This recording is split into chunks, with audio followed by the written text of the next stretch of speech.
banyak nih yang Waalaikumsalam belum warahmatullahi masih wabarakatuh. ada 10 orang lagi. Abaikan saja mereka punya penting. Ya, Kita mulai ya. emangnya coba siapa mereka sih? Jadi besok nanti persiapan sampel untuk analisis asam lemak ya. Eee, ya, persiapan sampel untuk analisis, asam lemak ini nanti kita akan menggunakan sampel minyak nabati atau minyak goreng ya. Ini ada 2 jenis, kemungkinan yang lebih pagi itu kemungkinan menggunakan yang minyak sawit, yang berikutnya adalah minyak kedelai atau minyak kelapa, nanti kita lihat ya. Karena kita ingin yang, pagi sama yang siang tuh berbeda sampelnya, dan itu nanti, harus ini ya, benar-benar, diperhatikan ya, sampelnya nggak boleh salah namanya. Kemudian, masing-masing, sampel, misalnya minyak sawit dengan minyak kedelai misalnya ya, itu masing-masing punya komposisi asam lemak yang berbeda. Nah, nanti laporannya ya per ini ya, jadi per kelas begitu. Satu kelas misalnya menggunakan minyak sawit, ya hanya minyak sawit saja laporannya tentang itu. Nanti untuk yang kelas lainnya misalnya menggunakan minyak kelapa, ya hanya minyak kelapa saja ya, tentang itu.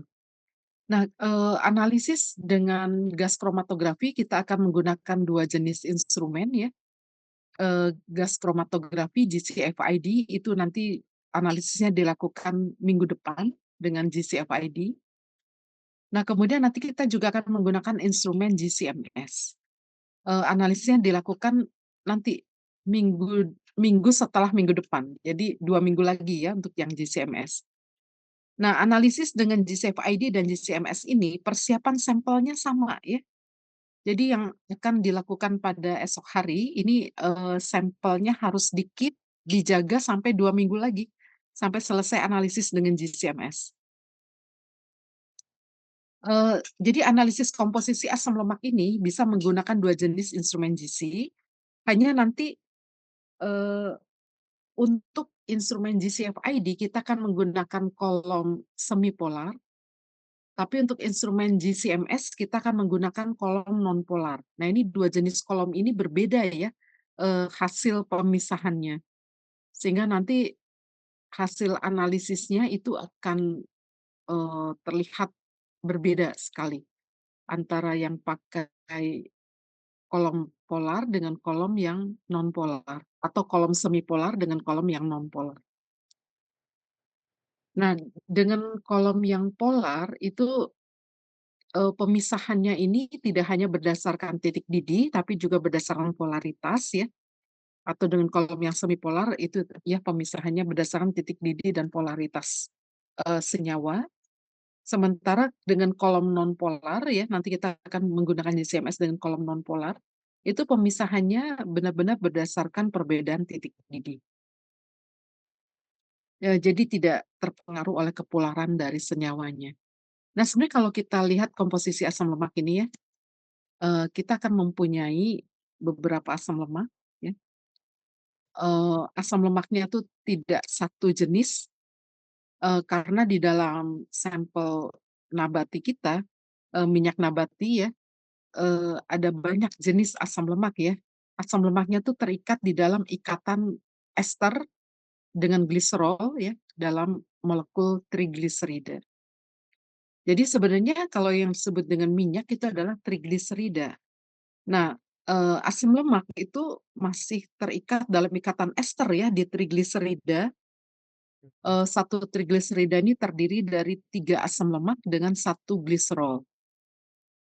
Nah, nanti, kita sebenarnya tujuannya ingin menganalisis, yang pertama mengetahui komposisi asam lemak, yang kedua mengetahui, eee, kadar asam lemak jenuh atau kadar lemak jenuh dengan lemak tidak jenuh. Jadi, kita akan hitung kadar lemak jenuh dengan lemak tidak jenuhnya melalui hasil analisis gas kromatografi ini. Nanti, eee, untuk melihat kadar asam lemak jenuh sudah tentu, total dari asam lemak jenuh. Untuk melihat kadar, lemak tidak jenuh atau untuk melihat kadar asam lemak tidak jenuh sudah tentu total dari, semua asam lemak yang tidak jenuh. Nah, senyawa target kita adalah asam lemak ya. Jadi namanya juga analisis komposisi asam lemak. Jadi senyawa target kita adalah asam lemak. Jadi asam lemak sifatnya non volatil ya, trigliseridanya juga sudah tentu non volatil. Sehingga, senyawa yang dianalisis, asam lemak ini harus, diubah menjadi senyawa volatil. Karena analisis dengan gas kromatografi, kita akan menggunakan fase gerak gas dan, analisis dengan gas kromatografi ini syaratnya senyawanya harus volatil, ya. Syarat analisis dengan gas kromatografi, syaratnya senyawanya harus volatil. Jadi kalau senyawanya yang tidak volatil seperti trigliserida, asam lemak itu tidak volatil ya, harus dibuat menjadi senyawa yang volatil.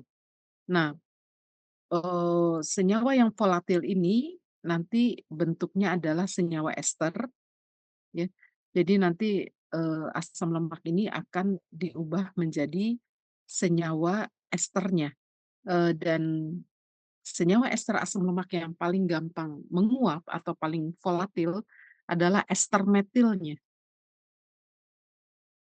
Nah, kalau kita lihat, trigliserida dari minyak goreng, trigliserida dari minyak goreng atau dari minyak ya, umumnya di dalamnya tuh ada asam lemak yang memiliki rantai, eee, ganda atau memiliki ikatan ganda ya, satu ataukah lebih dari satu. Itu makanya kita sebut minyak ya, karena, asam lemak yang memiliki ikatan rangkap ini umumnya bersifat cair ya, asam lemaknya ya, sehingga, mudah sekali, cair pada suhu ruang ya, minyak gorengnya juga. Berbeda dengan lemak hewan atau berbeda dengan butter ya, yang asam lemaknya di dalam trigliserida umumnya jenuh atau tidak ada ikatan rangkapnya. Nah, sebenarnya kalau, kita analisis ya, asam lemak di dalam trigliserida ini, eee, di dalamnya ini, di dalam minyak goreng ya, tidak hanya, trigliserida ya, yang bersifat nonpolar atau bersifat tidak mudah larut air ya, tapi juga ada vitamin-vitamin yang tidak mudah larut air, yaitu vitamin A, vitamin E. Jadi ada juga senyawa lain ya yang terdapat di dalam minyak goreng, yang bisa menjadi pengganggu di dalam analisis, asam lemak ini. Tetapi, kita akan melakukan reaksi ya, reaksi derivatisasi namanya, yang khas ya, hanya untuk molekul asam lemak. Jadi kalau yang bukan asam lemak seperti vitamin A, vitamin E tidak akan tereaksikan atau tidak akan terderivatisasi. Nah, prinsip analisisnya adalah, asam lemak nanti akan, dibebaskan dari trigliserida dengan reaksi saponifikasi, yaitu reaksi yang menggunakan NaOH, tapi nanti NaOH-nya kita buat dalam larutan NaOH metanol, jadi artinya tidak ada air di dalam larutan tadi ya. Kenapa tidak ada air? Karena sampel kita minyak, ya, minyak kan tidak mudah larut air ya. Jadi NaOH-nya itu juga dilarutkan di dalam metanol, disebut dengan NaOH metanolik, sebenarnya adalah NaOH yang dilarutkan di dalam pelarut metanol. Nah, kemudian direaksikan dengan sampel minyak ya, tetapi nanti sebelum direaksikan, sampel minyaknya tuh ditambah dulu dengan internal standar, dengan standar internalnya untuk kuantifikasinya. Nah, reaksinya ada 2 jenis ya untuk membuat senyawa volatil dari asam lemak ini. Yang pertama adalah reaksi saponifikasi, yaitu menggunakan NaOH metanolik. Kemudian yang kedua adalah reaksi metilasi atau reaksi esterifikasi ya, untuk menjadi asam lemak yang volatil. Nah, asam lemak yang volatil ini dalam bentuk methyl ester ini adalah bentuk yang paling volatil ya dari fatty acid methyl ester, atau maksud saya gini, bentuk yang paling volatil dari ester asam lemak adalah ester metil asam lemak. Kalau ester etil asam lemak masih kurang volatil, ester propil asam lemak masih kurang volatil. Yang paling volatil adalah ester metil asam lemak. Nah, yang diinjeksikan ke gas kromatografi itu asam lemak yang sudah berupa ester metilnya. Jadi yang diinjeksikan ke gas kromatografi sudah bukan asam lemak biasa, tapi asam lemak dalam bentuk fatty acid methyl ester atau ester metil asam lemak yang bersifat volatil dan bersifat nonpolar ya. Jadi ester metil asam lemak ini mudah sekali diekstrak dengan pelarut nonpolar heksanon. Nah, ester metil asam lemak ini selain bersifat volatil juga bersifat stabil, tahan panas ya pada suhu tinggi. Artinya pada suhu di atas 200 derajat Celcius atau mendekati 300 derajat Celcius, ester metil asam lemak ini relatif, stabil, tidak terdegradasi. Nah, standar, ester metil asam lemak itu juga kita beli ya dalam bentuk, ester metilnya. Jadi, sudah jadi ya dari perusahaan supplier chemical ya, kita beli dalam bentuk, fatty acid methyl ester mixture. Jadi kita beli dalam bentuk, mixture of FAM atau fatty acid methyl ester, eee, campuran ya, FAM campuran. Mengapa kita beli dalam bentuk, FAM campuran? Karena di sampel kita itu juga, hasil analisis nanti ya, itu ester metilnya itu campuran ya, karena di dalam sampel minyak goreng, misalnya minyak goreng sawit saja, itu terdiri dari ada campuran asam laurat, asam miristat, asam oleat, asam linoleat, asam stearat, pokoknya banyak sekali campuran asam lemak yang, setelah direaksikan dengan saponifikasi, terus lanjut dengan metilasi, itu hasilnya adalah ester metil asam lemak yang masing-masing tadi, ya. Sehingga kita beli standarnya itu dalam bentuk fatty acid methyl ester, mixture atau campurannya. Nah, standar yang seperti ini disebut dengan standar eksternal, karena diinjeksikan terpisah dari injeksi sampel. Jadi kita nanti akan injeksi larutan standar internal yang campuran tadi sendiri, kemudian injeksi larutan sampel sendiri. Nah, sebenarnya kita juga memerlukan satu standar lagi, namanya standar internal. Jadi standar internal ini nanti ditambahkan ke dalam sampel, ya, minyak goreng, sesaat setelah, minyaknya baru ditimbang, ditambahkan standar internal. Baru direaksikan dengan, berbagai macam reaksi, ya. Nah, standar internal yang kita pakai yang ditambahkan ke dalam sampel itu adalah asam margarat C17, yang jumlah karbonnya ganjil, ini tidak akan kita temukan di dalam sampel. Sehingga kalau kita tambahkan tepat 1 miligram, maka kita akan mendapatkan, jumlah yang sama ini ya di dalam larutan sampel, dan akan teranalisis sendiri, tidak ada campurannya di dalam sampel. Jadi kita bisa menentukan signalnya itu memang milik, C17 yang kita tambahkan tadi 1 miligram misalnya. Saya istirahat dulu sebentar ya.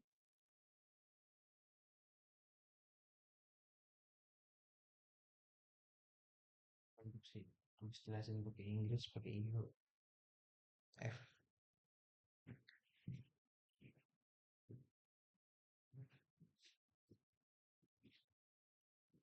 Scotch. Belum.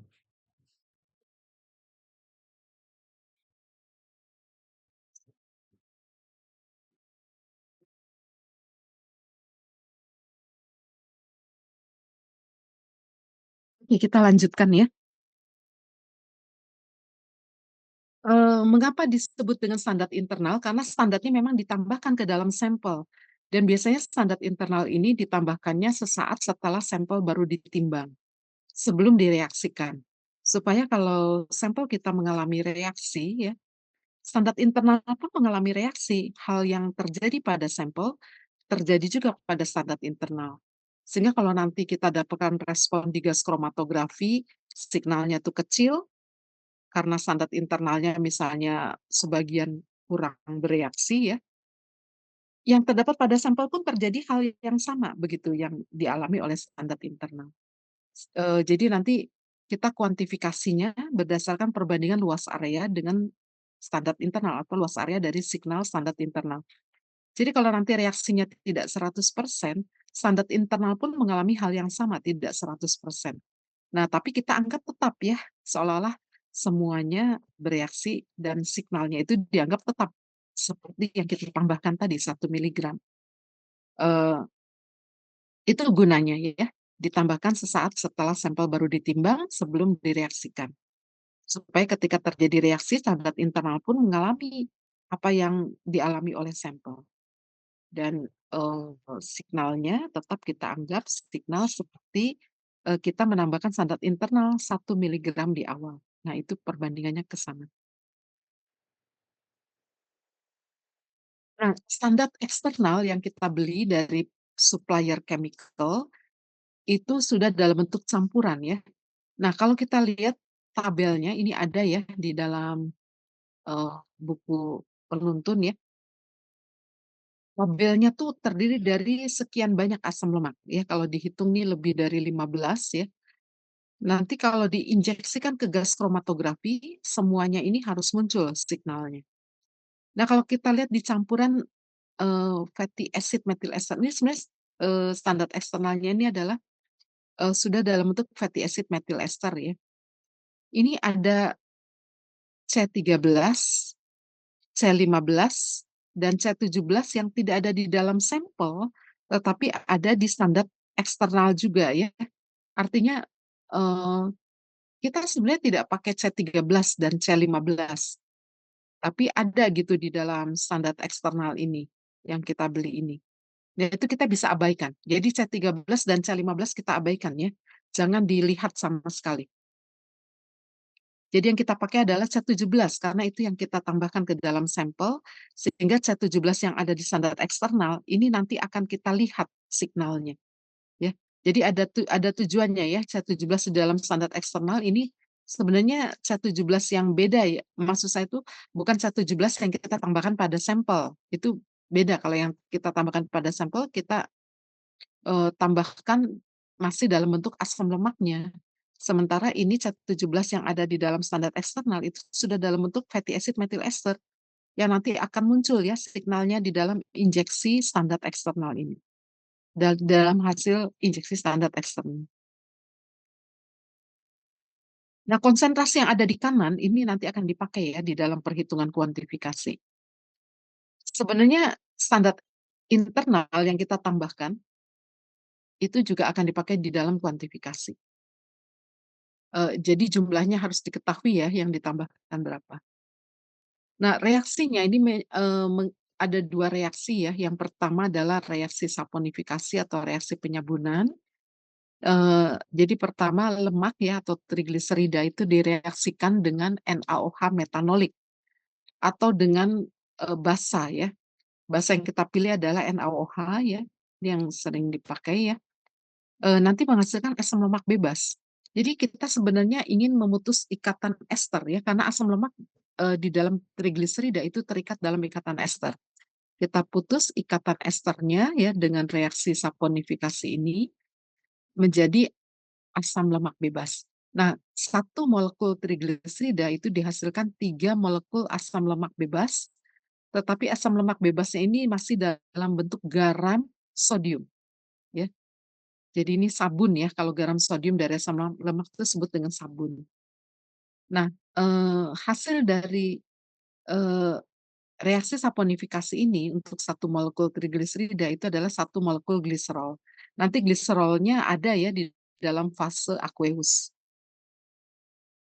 Kemudian, sabun asam lemak tadi itu mudah direaksikan dengan, BF3 metanol untuk reaksi yang kedua yaitu metilasi atau reaksi transesterifikasi.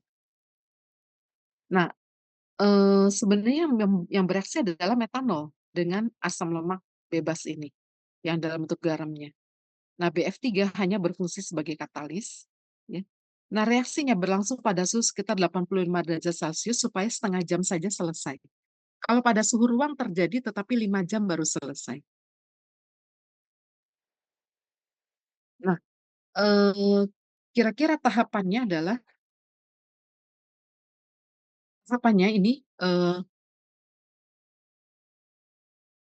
yang pertama, sampel dalam bentuk minyak goreng tadi harus dikocok, karena liquid ya, gampang ya homogenisasinya tinggal mengocok saja. Kemudian penimbangan dengan neraca analitik atau timbangan analitik, dicatat sampai 4 desimal. Nah ini timbangannya ini, tidak terlalu banyak ya, hanya sekitar 100 miligram saja atau 0,1 gram. Kemudian, setelah menimbang sampel, ambil wadah, sampelnya atau ambil tabung reaksinya, diisi dengan standar internal. Standar internal ini sudah dalam bentuk larutan ya, yang konsentrasinya diketahui, misalnya 1 miligram per mililiter. Nanti direaksikan, reaksi, dengan NaOH metanolik ini disebut dengan reaksi saponifikasi atau penyabunan, dilakukan pada suhu 85 derajat Celcius supaya 5 menit selesai. Kalau, suhu ruang 1 jam baru selesai ya, ini 5 menit sudah selesai, pada 85 derajat Celcius. Nah, kalau sudah ditambahkan, setelah apa, ditambahkan reaksi saponifikasi ini dilakukan setelah penambahan standar internal ke dalam sampel minyak goreng. Nah, saponifikasi, ini baru menghasilkan asam lemak bebas ya, belum asam lemak yang volatil yang bisa diinjek ke gas kromatografi. Harus direaksikan dulu dengan BF3 metanol untuk menjadi asam lemak yang volatil, yaitu fatty acid methyl ester.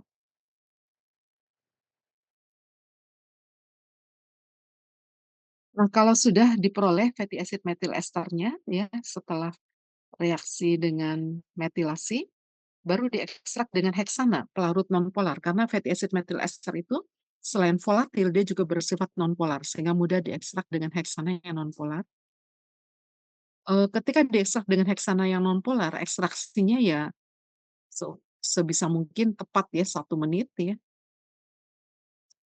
Nah kemudian, ditambahkan dulu dengan NaCl jenuh, ini larutan NaCl jenuh, supaya heksan layer itu mudah sekali terpisah dari aqueous layer yang ada di bawahnya. Jadi nanti diamkan sebentar itu kelihatan ya heksan layer itu, terlihat jelas sekali terpisah dari lapisan di bawahnya. Nah kita ambil heksan layer tadi, dipindahkan ke dalam vial yang baru tapi nggak usah sampai tuntas habis ya, kita bisa separuhnya saja pengambilannya, sudah cukup sebab injeksinya ke gas kromatografi itu hanya satu, paling banyak 2 mikroliter, sedikit sekali, 1 atau 2 mikroliter ya. Kemudian, setelah diambil lapisan heksananya ditambah Na2SO4 anhidros untuk memastikan tidak ada air. Karena di dalam sistem gas kromatografi tidak boleh ada air. Kalau di gas kromatografi bisa ya, kalau di HPLC bisa, tapi kalau di gas kromatografi tidak boleh ada air. Nah kemudian, dikeringkan, airnya itu menggunakan sodium sulfat anhidros ya, nanti ada caranya ya. Nah ini, cara penimbangan ya, tabung reaksinya supaya berdiri ditahan dengan Erlenmeyer, kemudian kalau sudah ditimbang sampel minyak gorengnya biasa kita masukkannya melalui bantuan pipet tetes atau pipet apa saja ya, setetes, 2 tetes cukup ya, jadi sampelnya sedikit sekali hanya 0,1 gram, ya dicatat berat tepatnya sampai 4 desimal. Kemudian kalau sudah, ditambahkan internal standar atau standar internal, kalau kita menambahkan 1 mililiter tepat standar internal, maka sebenarnya yang masuk itu adalah 4 sekian miligram. Nah itu dicatat ya, konsentrasi yang ada di label standar internalnya. Kemudian, Standar internal ini, kalau sudah ditambahkan itu, akan, mengalami reaksi yang sama seperti sampel ya, untuk saponifikasinya. Jadi setelah ditambahkan standar internal baru ditambahkan NaOH metanolik untuk reaksi saponifikasi. Kalau sudah apa, kalau sudah ditambahkan NaOH metanolik, kita hembus dengan gas nitrogennya untuk mengusir oksigen sebab bagaimanapun, asam lemak yang rantainya rangkap tadi atau rantai ganda tadi itu mudah sekali teroksidasi ya, dengan adanya oksigen. Sehingga minyak ikan itu lebih mudah teroksidasi daripada minyak nabati, karena lebih banyak ikatan rangkap tidak jenuhnya. Bisa ada yang 5 jumlah ikatan rangkapnya ya atau ke 6. Nah ini tahapan untuk reaksi saponifikasi. Ya jadi larutannya 0,5 normal saja, kemudian, maaf larutannya ini hanya 1,5 mililiter saja ya ditambahkan, ke dalam tabung reaksi ya, sedikit sekali ya, dan konsentrasinya 0,5 N saja, apa, hanya apa ya, disebutnya basa encer ya, beda dengan ketika saponifikasi yang untuk analisis beta karoten. Itu 10% tuh cukup pekat ya NaOH-nya. Kalau yang ini encer ya, 0,5 N ini encer. Dan penambahannya pun sedikit 1,5 mili, sebab kita bekerja dengan jumlah sampel yang sedikit yaitu 0,1 gram. Kalau yang waktu beta karoten kan 1 gram sampelnya. Nah kemudian dihembuskan dengan gas nitrogen untuk mengusir oksigen ya, supaya asam lemak rantai gandanya itu tidak teroksidasi, sehingga tidak terjadi false negatif. Nah kemudian, setelah dihembus baru ditutup tabung reaksinya ya dengan tutup ulir ya, kemudian baru di-vortex atau bisa sebaliknya ya, di-vortex dulu baru dihembus, gas nitrogen terus ditutup, langsung direaksikan setelah itu. Direaksikan di water bath ya pada suhu 85 derajat Celcius cukup 5 menit ya, untuk terjadinya reaksi saponifikasi. Nah, bila tidak ada water bath sebenarnya kita bisa aja reaksinya, tabung reaksinya tuh dimasukkan ke dalam wadah yang berisi air terus direbus ya. Tapi, bisa secepat harusnya bisa lebih cepat lagi 2 menit sudah selesai. Tapi, untuk amannya, kita pakai water bath yang suhunya sudah di-set di 85 derajat Celcius itu 5 menit. Nah, untuk menghembuskan gas nitrogen, ini caranya seperti ini, tapi adik-adik semua sudah mengetahui caranya ya, untuk menghembuskan gas nitrogen ini. Nah, ini cara menambahkan larutan ke dalam tabung juga adik-adik sudah mengetahui caranya. Cara menambahkan larutan ke dalam tabung ya, dengan menggunakan, balp karet ya, dan kemudian menambahkannya harus di ruang asam, di fume hood. Jadi untuk yang praktikum kali ini, karena ada banyak, reaksi yang toksik ya, yaitu BF3 metanol itu toksik, tidak boleh uapnya terhirup dan tidak boleh tertetes ya ke tangan sebab, khawatir resiko kanker ya di masa depan. Jadi harus menggunakan sarung tangan dan kalau bisa ada safety goggle ya kacamata lab lebih bagus ya. Kemudian, ruangan fume hood itu mau tidak mau harus digunakan ya. Eee, kemudian, kita juga nanti akan menggunakan heksan ya, heksan ini iritasi terhadap selaput lendir mata dan paru-paru sehingga untuk menggunakan heksan juga harus menggunakan fume hood, ketika kita akan menambahkan heksan kita, melakukan pekerjaannya di fume. Nah ini ada beberapa contoh cara meletakkan pipet tidak di atas meja ya, kemudian cara menambahkan larutan ke dalam tabung ya, bagaimana tabungnya harus agak miring, pipet yang berisi larutan yang mau ditambahkan itu tegak, supaya semuanya turun ke bawah, tidak ada yang tertinggal di dalam pipet.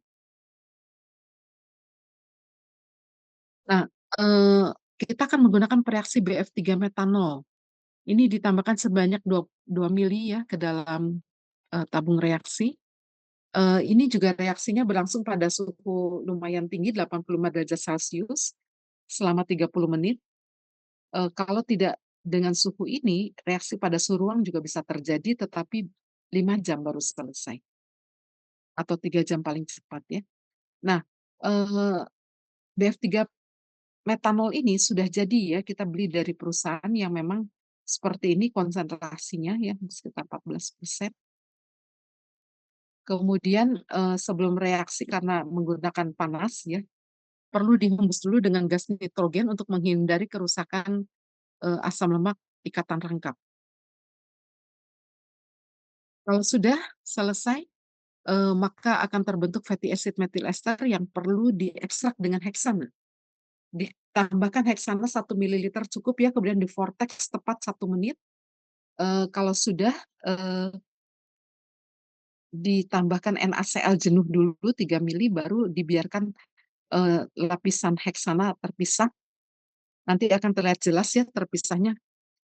Kemudian diambil lapisan heksananya itu separuh saja sudah cukup ya, karena injeksi ke gas kromatografinya paling hanya 1 sampai 2 mikroliter. Nah, sebelum injeksi, larutan heksana yang sudah diambil dari upper layer tadi, itu ditambahkan Na2SO4 anhidrous.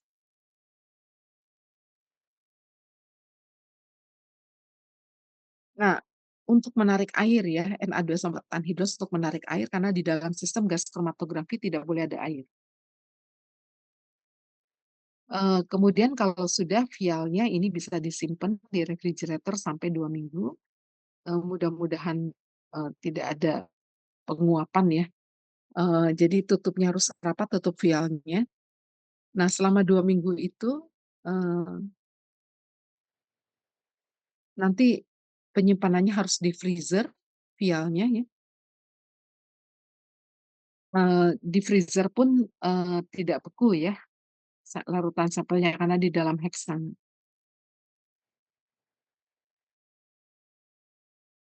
Apabila tidak digunakan vial yang warnanya coklat, ini bagian luarnya harus ditutup dengan aluminium foil untuk menghindari cahaya yang bisa mengoksidasi ikatan rangka.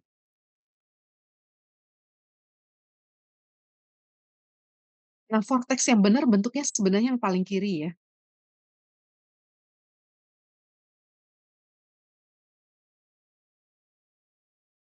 Kalau dari sini ada yang mau ditanyakan ya?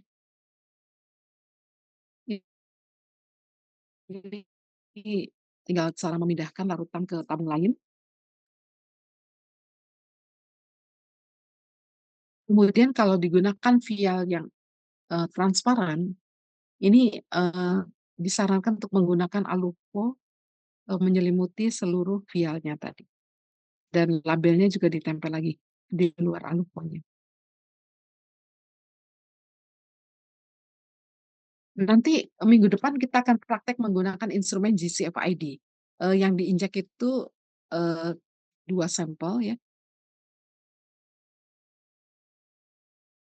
Instrumen GCFID ini, yang ada di atas nih yang kita miliki ya gambarnya ini, foto sendiri, kemudian yang ada di bawah tuh GCMS.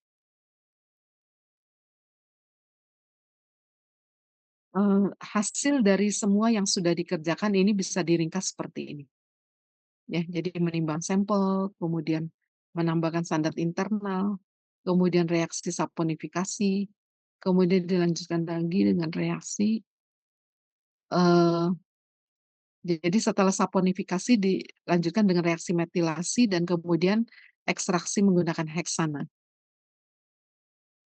Nanti setelah kering ya heksananya dengan penambahan Na2SO4 anhidrous, itu untuk membuat larutan heksananya tuh kering, artinya tidak mengandung air ya, bukan kering sampai habis, bukan. Jadi, yang disebut dengan larutan heksana kering, itu larutan heksana yang tidak mengandung air. Ya diupayakan dengan penambahan Na2SO4 anhidrous, supaya, larutan sampelnya itu tidak mengandung air. Karena analisis dengan GC tidak boleh ada air ya.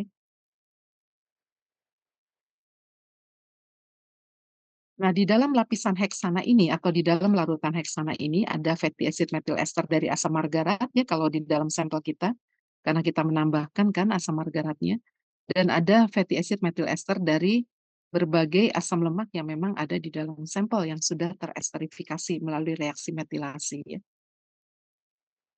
Baik, ada yang mau ditanyakan silakan.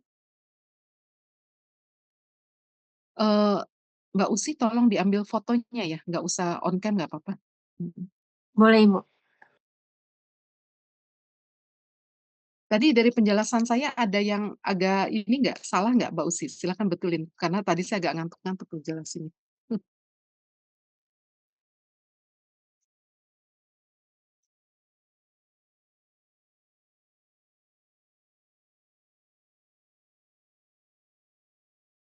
Silakan, sudah selesai, pemotretannya? Sebentar, Ibu, belum selesai.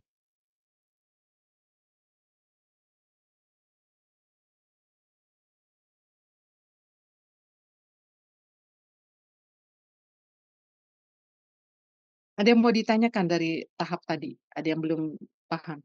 Silakan. Ini kalau dari mahasiswa sinergi mungkin sudah pernah ya melakukan analisis ketika S1, dengan gas kromatografi GCFID, tapi mungkin GCMS nanti yang baru ya, yang baru akan mencoba ya. Mohon maaf Ibu, izin bertanya. Silakan Mbak Dwi. Baik Ibu, terima kasih untuk kesempatannya. Ibu, mau tanya di sini, berarti larutan standar yang dipakai itu tadi ada 2 ya? Yang ada yang ester metil itu yang dipakai secara terpisah dari sampel dan ada, internal asam margarat yang ditambahkan ke sampel, seperti itu Ibu? Betul, betul. Tapi internal asam margarat, yang tadi ada di eksternal tadi, itu bukan yang ditambahkan ke dalam jadi, eee, senyawanya sama, tetapi bukan zat yang kita tambahkan ke dalam sampel. Zat yang kita tambahkan ke dalam sampel itu yang kita ketahui jumlahnya ya, yaitu 1 miligram. Jadi kalau tadi yang C17 yang ada di standar eksternal itu yang menambahkannya company, perusahaan. Oh baik Ibu, terima kasih Ya, Ibu. tapi, senyawanya sama, tetapi zat yang ditambahkannya itu kalau yang ada di standar eksternal yang diinjek terpisah tadi, itu yang menambahkannya company ya, supplier, manufacturer dari, eee, standar tadi ya. Yang kita tambahkan sih beda lagi, itu dalam bentuk asam lemak ya, kita tambahkan ke dalam sampel, itu beda lagi. Jadi konsentrasi yang tadi itu tidak sama dengan yang, kita tambahkan di dalam sampel. Tapi semuanya akan dipakai untuk perhitungan kadar Oh asam baik, lemak di dalam sampel. Mhm, baik Ibu, terima kasih. sama-sama. Jadi harus hati-hati ya. Ada C17 yang nanti muncul di, kromatogram standar eksternal ya. Jadi kita punya 2 kromatogram, kromatogram standar eksternal dengan kromatogram sampel. Nah, di dalam sampel juga ada C17 yang kita tambahkan ke dalam sampel kita.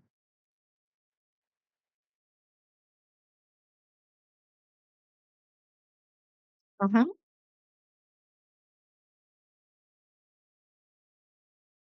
Ada lagi yang mau bertanya silakan.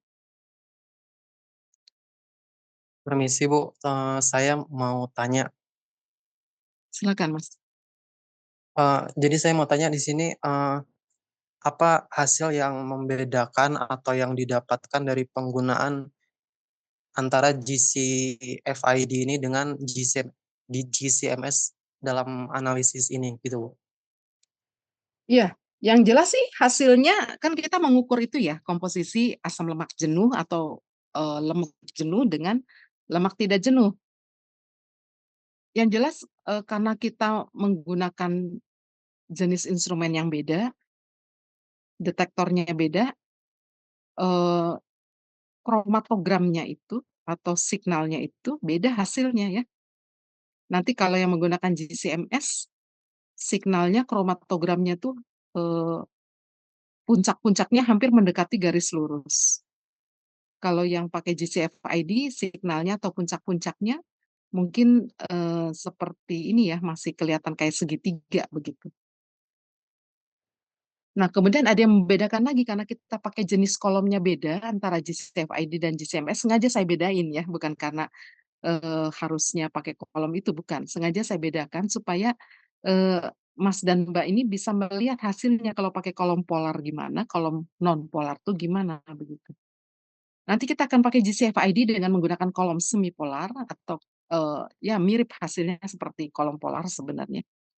Kolom semipolar yang kita pakai ya, yaitu DB23. Terus, untuk GCMS-nya kita akan pakai kolom yang non polar yaitu DB5. Hasilnya beda ya, maksud saya itu, eee, signalnya ini munculnya itu di menit yang berbeda dan urutan munculnya pun berbeda. Jadi nanti kalau menggunakan kolom yang semipolar itu, karena pemisahnya tidak hanya berdasarkan titik didih saja tetapi berdasarkan kepolaran, ingat ya jadi kolom yang semipolar pemisahannya tuh, eee, mekanismenya berdasarkan perbedaan titik didih dan kepolaran. Jadi, asam lemak yang punya ikatan rangkap itu lebih polar ya. Nah kita kan pakai kolom yang semipolar atau kolom polar maksudnya. Jadi nanti asam lemak yang lebih polar yang punya ikatan rangkap tadi dia akan ditahan di kolom lebih lama. Padahal dia titik didihnya lebih rendah. Kalau titik didihnya lebih rendah kan harusnya keluar kolom dulu, menguap dulu harusnya. Tapi enggak, karena ditahan dulu di kolom yang polar tadi atau yang semipolar tadi, sehingga keluarnya belakangan. Jadi nanti asam lemak yang tidak jenuh, C18+1, C18+2, C18+3 itu akan keluarnya belakangan dari asam lemak tidak jenuh. Padahal kan dia titik didihnya lebih rendah ya, kalau lebih banyak ikatan rangkapnya tuh, dia lebih gampang menguap gitu.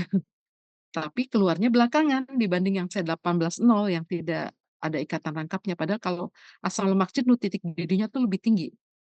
Tapi dia malah keluar dulu yang asam lemak jenuhnya itu kalau di kolom yang semipolar atau kolom polar. Nah kalau di kolom nonpolar, eee, C apa, bukan C ya, kolom nonpolar yang DB5 tadi ya, kolom nonpolar ya, DB5 itu kolom nonpolar, itu pemisahnya hanya berdasarkan perbedaan titik didih, tidak ada faktor kepolaran di sana. Jadi benar-benar berdasarkan perbedaan titik didih. Jadi kalau C18+3 itu sangat lebih volatil atau lebih mudah menguap atau titik didihnya lebih rendah, ya dia akan keluar dulu nanti di GCMS dibanding yang C18+2. C18+2 akan keluar lebih dulu dibanding C18+1 karena C18+2 itu titik didihnya lebih rendah dibanding yang ikatan rangkapnya 1. Terus C18+1 itu ya akan keluar lebih dulu dibanding C18+0. C18+0 yang paling belakangan karena dia lebih tinggi titik didihnya, itu kalau menggunakan kolom yang nonpolar ya, pemisahnya hanya berdasarkan perbedaan titik didih saja, tidak terpengaruh oleh kepolaran dari senyawanya. Nanti adik-adik nanti akan melihat ya, eee, hasilnya seperti apa kalau pakai kolom nonpolar begitu, lebih baik mana nanti kolom nonpolar dibanding kolom yang semipolar.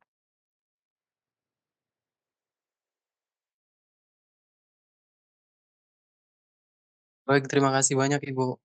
Sama-sama, iya.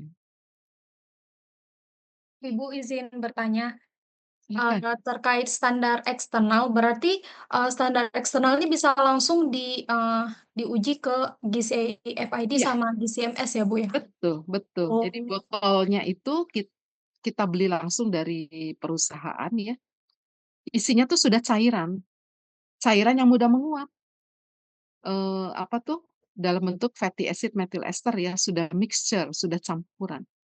Kita bisa langsung injek ke gas kromatografi 1 mikroliter.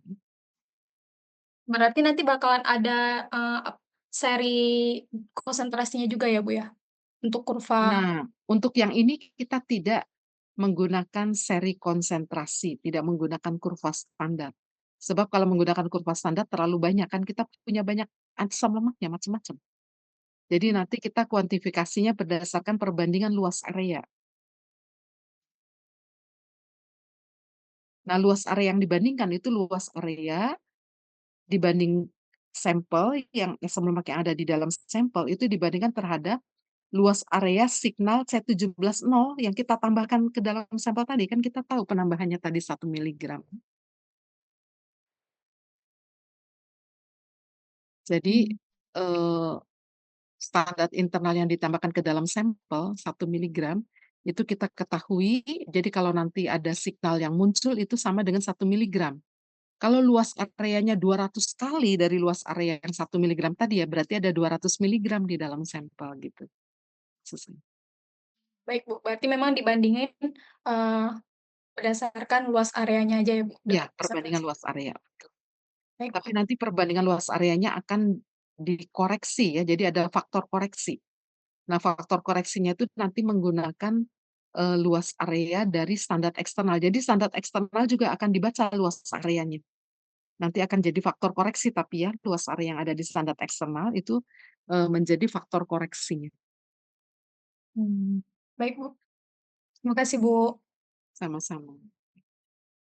Perhitungannya nanti baru minggu depan ya. Jadi ini, besok itu, eee, apa, fokus pada persiapan sampel saja. Perhitungan dan mungkin ada banyak trik-trik cara baca kromatogramnya itu nanti minggu depan diajarkan. Soalnya agak sedikit ini ya, trik-trik cara baca kromatogramnya itu, memang kita nanti menyamakan waktu retensi, tetapi, kita harus, pandai ya melihat, waktu retensi sampel itu yang mana begitu. Apalagi kalau di analisis gas kromatografi, heksana yang menjadi pelarutnya itu juga muncul ya puncaknya heksana.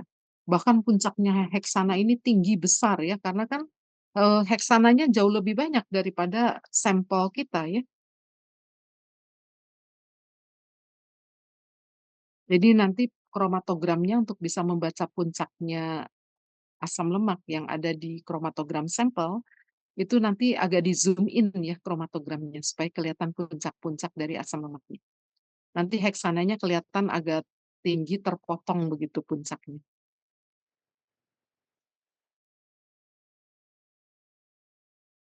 Maaf, Ibu, berarti untuk kuis praktikumnya di minggu depan ya, Ibu, bukan minggu ini?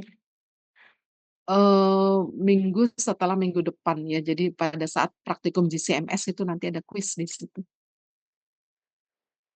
Baik, Ibu. Jadi Kasih. GCMS-nya tidak masuk di dalam kuis ya.